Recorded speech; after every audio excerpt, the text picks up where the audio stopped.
अध्यक्ष जी 52 साल बाद, 1973 के बाद 52 साल बाद अभिभावकों का ये वनवास खत्म हुआ है। कानून मिला, कानून के माध्यम से न्याय मिला। बधाई देती हूं मैं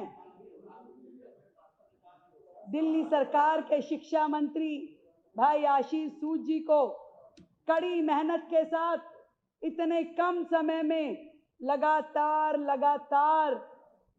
चर्चा करते हुए, लोगों की बात समझते हुए, अनेकों संगठनों के साथ में बातचीत की, अभिभावकों के साथ बातचीत की, साथियों के साथ बातचीत की और एक इतना सुंदर बिल लेकर के आए जो पूरे तरीके से दिल्ली की जनता के हित में है, अभिभावकों के हित में है।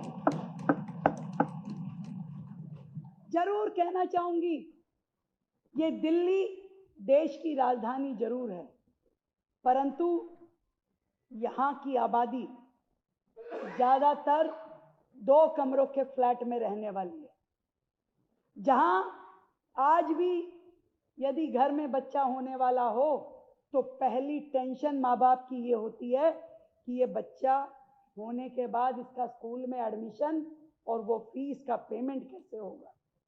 ऐसे माहौल में दिल्ली जी रही थी, कभी यहां कभी वहां देख रही थी। 15 साल कांग्रेस रही, 11 साल आम आदमी पार्टी रही। अभी ये कह रहे थे कि भाई कांग्रेस की बातें कर रहे थे कि चलो आपने ये कह दिया कांग्रेस अच्छी है। भाई क्या करें, जब छोटी बहू खराब आ जाए तो बड़ी भी अच्छा कहलवाई जाती है, बड़ी भी अच्छा कहलवा जाती है। इन्होंने आके उसको क्रॉस कर दिया। पहले हम कांग्रेस को खराब कहते थे, ये नहीं कर रहे, ये नहीं हो रहा, ये नहीं हो रहा। जब आके इन्होंने गुड़ गोबर किया तो ये समझ में आया कि इससे अच्छी तो बड़े वाली थी। और इनकी आदतें तो ऐसी हो गई है कि आटा गूंद रहे हो तो हिल कैसे रहे हो। एक एक बात जो इन्होंने इस बिल में कही, ये किया तो क्यों किया और ये नहीं किया तो क्यों नहीं किया। हर बात पे जो भी माननीय सदस्यों ने इनके कहा, इन्होंने कहा 15% पेरेंट्स की बात बहुत ज्यादा है, बहुत ज्यादा है। ये 15 कर दिए, ये भी कह सकते थे ये 25 करने चाहिए थे। 25 करते तो ये भी कह सकते थे क्यों नहीं किया। बताओ, एक पेरेंट खड़ा होकर कहेगा तो आप तो चाहते ही नहीं स्कूल की व्यवस्थाएं चले, कुछ भी कह सकते थे। फिर इन्होंने कहा कि भाई फीस बढ़ाने के रीजन देने होंगे। बताओ जी, कल को कैसे व्यवस्थाएं कैलकुलेट होगी। हर चीज पे बोलना है। टाइम बाउंड कर दिया गया कि भाई आपको 31 जुलाई तक अपना सबमिशन देना होगा प्रपोजल का, आपको सितंबर के आखिरी तक फाइनल करना होगा। तो इन्होंने कह दिया देखिए अगस्त में आ गए, हमें बताया कुछ और था, कर कुछ और रहे हैं। कहा बिल आ गया, फिर कहा अध्यादेश हो गया, फिर कहा ये हो गया। अरे मैडम, सारी बात आपको बता के करेंगे क्या? आपको रास्ते दिखा के करेंगे क्या? जब आप कर रहे थे दिल्ली की जनता को आपने गुमराह किया। हमने फाइनली दिल्ली की जनता के हित में काम किया और आज दिल्ली के लिए बिल का गठन हुआ है। दर्द की बात कही आशीष जी ने। मैं देख रही थी माननीय सारे सदस्य, नेता विपक्ष एक दूसरे को निगाह निगाह में देख करके कह रहे थे ये क्या हुआ, कैसे हुआ, कब हुआ। फिर दूसरे ने कहा, संजीव झा जी ने, अब हुआ, छोड़ो जो हुआ, छोड़ो जो हुआ। क्या हुआ जो दिल टूटा, क्या हुआ जो दिल टूटा, छोड़ो जो हुआ, क्योंकि ये तो होना था। अब इन्हें याद आया कि ये विपक्ष में बैठे हैं, ये तो होना ही था। अब इसमें से क्या क्रेडिट ले कि हमने ये अमेंडमेंट दिया, हमने ये कहा, हमने ऐसा किया।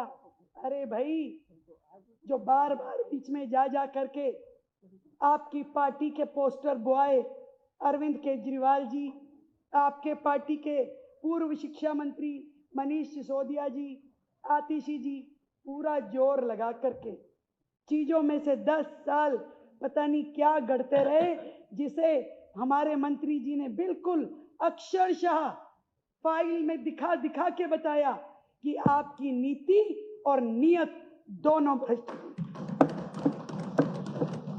आपने ना केवल पेरेंट्स की उन उम्मीदों को जो कि प्राइवेट स्कूल में जाने की थी, वहां अपने बच्चे को पढ़ाने की थी, उसे भी बर्बाद किया और आपने सरकारी स्कूलों को भी बर्बाद किया। सारी बातें जो लवली जी ने कही, स्कूलों की बिल्डिंग की बात कही, मैं उसको रेक्टिफाई करना चाहती हूँ थोड़ा सा। आज की डेट में भी दिल्ली में मात्र 795 स्कूल बिल्डिंग है और उसमें से भी केवल 241 पक्का स्ट्रक्चर में है। आज भी कितने शर्म की बात है, आजादी के 75-76 साल बाद भी दिल्ली में टीन शेड में दिल्ली सरकार के साथ स्कूल चलते हैं, टीन शेड में। ये इनका शिक्षा मॉडल था। और ये भी बताना चाहूंगी, 2005 से लेके 15 तक बने 80 स्कूल और 2015 से 25 के बीच में 44 स्कूल बने, पर उसमें से 24 की सैंक्शन कांग्रेस के टाइम की थी। इन्होंने तो मात्र 20 स्कूल बनाए, यानी कि 11 साल में केवल मात्र 20 स्कूल। एवरेज निकाल लीजिए। ये था इनका शिक्षा मॉडल जिसकी बात ये करते थे। और शर्म की बात ये है कि आज भी इनके कार्यकाल के कारण दिल्ली में 20,000 वैकेंसी है टीचर्स की, 60,000 में से 20,000 पक्की टीचर्स नहीं है, प्रिंसिपल नहीं है स्कूलों में। इनको ये चिंता नहीं थी, इतने साल बिना प्रिंसिपल के स्कूल चल रहे थे, इन्होंने कभी कोशिश नहीं की कि इन स्कूलों को प्रिंसिपल दे, टीचर दे। झूठे करिकुलम जो स्कूल के छोटे छोटे मासूम बच्चों को ये कहते थे, जब सिसोदिया जी जेल गए, लिख के दो कार्ड, अंकल को जेल से रिहा करो, अंकल को जेल से याद होगा, अंकल को जेल से रिहा करो।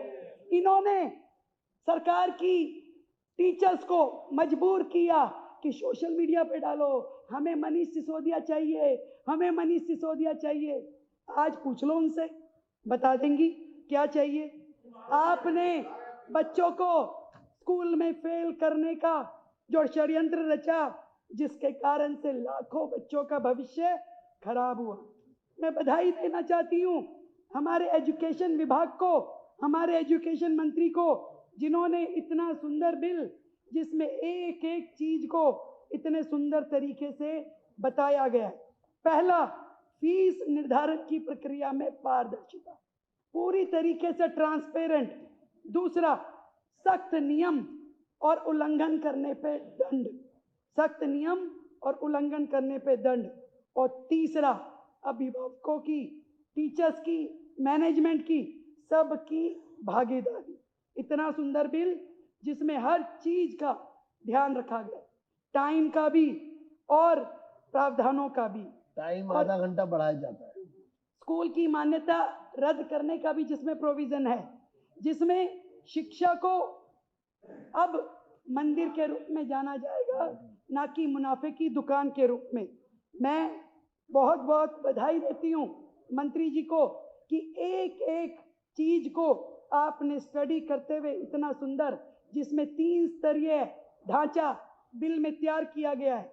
स्कूल स्तर की कमेटी, जिला स्तर पर निदेशक की समिति और राज्य स्तर पर अपीलीय न्यायाधिकरण। ये एक बहुत ही सुंदर लोकतांत्रिक प्रक्रिया है जो कि आने वाले समय में शिक्षा को एक नए आयाम तक लेकर के जाएगी। और उसके बाद भी आप शिकायत यदि जनहित से जुड़ी है तो उसका समाधान जरूर होगा। ये सारी चीजें आपने इस बिल में शामिल की है। यह बिल सिर्फ व्यवस्था नहीं बदलेगा, यह बिल मानसिकता बदलेगा। बहुत बहुत बधाई।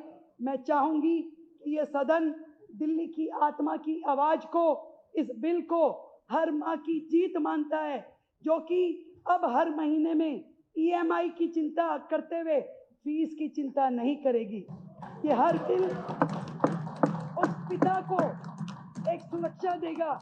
जो ऑटो चलाता था, अपने बेटे को प्राइवेट इंग्लिश स्कूल में पढ़ाता था, अब उसको अपने सपने टूटने का कोई डर नहीं होगा। ये सारे काम आपने इस बिल के माध्यम से किए हैं।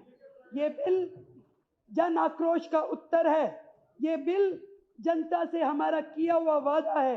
ये बिल आज मैं सदन को सौंपती हूँ। ये जवाबदेही का बिल है।